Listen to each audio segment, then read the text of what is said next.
truck. It's a Dodge. Nothing unusual about Dodge. It's one of 4 ever made in the world with a bus body on it.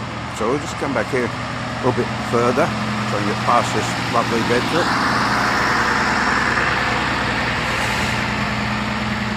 One of 4 ever made. Originally, after the Dodge motor, had 2 Perkins in it, wore those out, and it now currently runs a Cummins motor in it.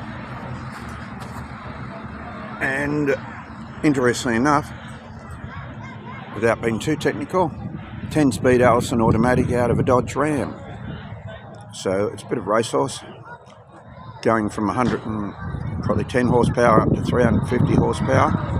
And that particular vehicle travels Australia. And I said there was only 4 of them ever made, and this one is down at Wauchope for the Wauchope Truck and Machinery car and bike show. What about the price of diesel these days? Is up around. So that's a very interesting vehicle. Hit the like button and tell us about any unusual trucks you know. $1.70. So these fellas have all had